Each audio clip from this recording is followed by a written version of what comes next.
আচ্ছা, একটা বন্যা যখন আসে তখন কি হয়? শুধু কি ঘরবাড়ি ভেসে যায়, নাকি মানুষের মনের ভেতরের দেওয়ালগুলোও ভেঙে পড়তে পারে? চলুন, আজ আমরা ঠিক এমনই একটা ক্লাসিক বাংলা রূপকথার গভীরে ডুব দিই।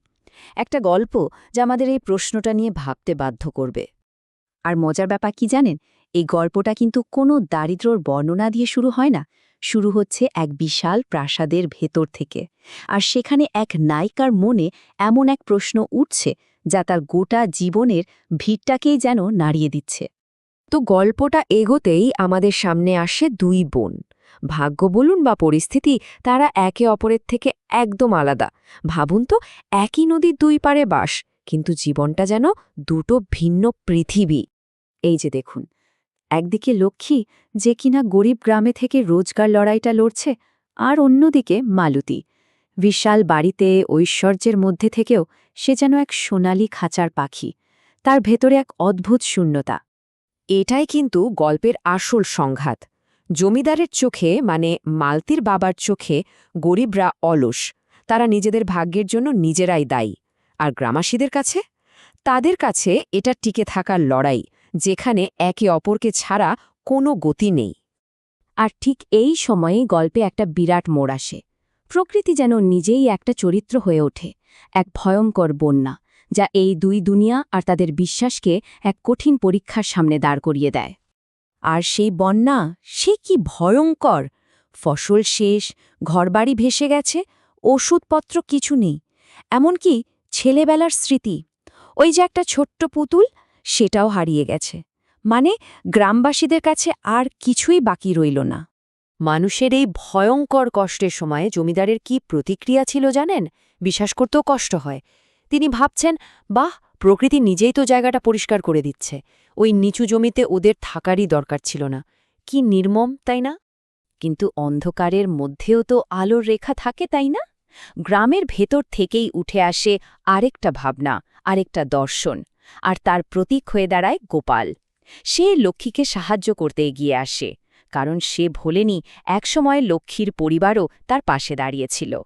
ওদিকে প্রাসাদের জানালায় দাঁড়িয়ে মালতী ঝড় দেখছে।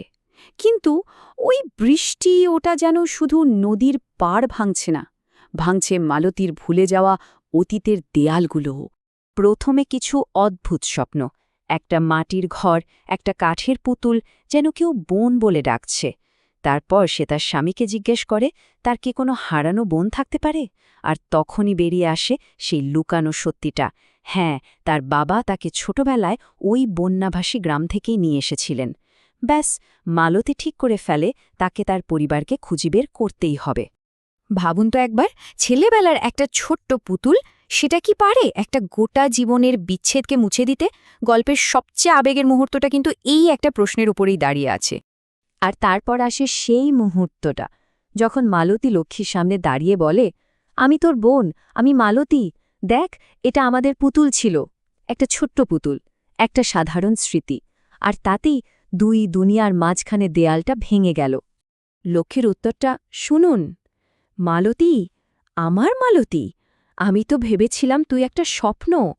এই কথাগুলোর মধ্যেই যেন সব হারিয়ে যাওয়া স্মৃতি, সব কষ্ট ধুয়ে মুছে গেল। একটা অবিশ্বাস্য, চোখে জল এনে দেওয়ার মতো পুনর্মিলন। কিন্তু গল্পটা এখানেই শেষ নয়। আসলে এখান থেকেই তো আসল শুরু। এই পুনর্মিলন এমন একটা শক্তির জন্ম দেয় যা পুরনো সব নিয়মকানুনকে চ্যালেঞ্জ ছুড়ে দেবে। তাদের দিদিমা, যিনি এতদিন অপেক্ষায় ছিলেন, তিনি শান্তিতে চোখ বোঝেন। আর যাওয়ার আগে একটা অসাধারণ কথা বলে যান। তিনি বলেন তিনি মালতীকে ক্ষমা করে দিয়েছেন। না, ঠিক মালতীকে নয়, ওকে যে কেড়ে নেওয়া হয়েছিল সেই কাজের জন্য তিনি ক্ষমা করে দেন। ওর তো কোনো দোষ ছিল না। কিন্তু জমিদার, তিনি কি বদলান? না। গ্রাম যখন আবার নতুন করে ঘুরে দাঁড়াচ্ছে, তিনি তখনও নিজের জায়গায় অটল। গোপালকে হুমকি দিচ্ছেন, যদি ওই মেয়েকে বিয়ে করিস, তাহলে আমার থেকে কোনো কাজ, কোনো বীজ কিচ্ছু পাবি না। ভয় দেখিয়ে সবকিছু নিয়ন্ত্রণ করতে চাইছেন।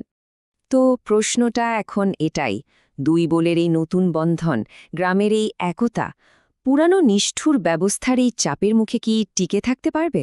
চলুন দেখা যাক গল্পের শেষে কি অপেক্ষা করছে। আর এখানেই ঘটে আসল পরিবর্তনটা। গ্রামের মানুষের একতা, নিজের মেয়ের ভালোবাসা আর জামাইয়ের শান্ত কিন্তু দৃঢ় প্রতিরোধ, এই সব কিছু দেখে জমিদার শেষ পর্যন্ত ভেঙে পড়েন। তিনি বুঝতে পারেন তিনি ভুল ছিলেন। তিনি বলেন, আজ থেকে আমি তোমাদের দাদু। গল্পের শেষটা তাই শুধু একটা পরিবারের মিলনের গল্প নয়, এটা পুরো একটা সম্প্রদায়ের গল্প। জমিদার নিজে নতুন বাড়ি বানাতে সাহায্য করছেন, তার জামাই গোপালের জন্য নতুন লাঙল নিয়ে এসেছেন। দুই বোন এক ছাদের নিচে, বন্যার ধ্বংসস্তূপ থেকে যেন একটা নতুন সমাজ গড়ে উঠছে। তাহলে শেষ প্রশ্নটা কি দাঁড়ালো? বন্যা তো ঘরবাড়ি ভাসিয়ে নিয়ে গিয়েছিল, তাই না? কিন্তু তার জায়গায় কি তৈরি করে দিয়ে গেল? হয়তো গল্পটা এইটাই বলতে চায় যে মাঝে মাঝে সবচেয়ে বড় বিপর্যয়ই আসলে পরিবার, সমাজ আর ক্ষমার সবচেয়ে মজবুত ভিত্তিটা গড়ে দেওয়ার জন্য পথ তৈরি করে দেয়।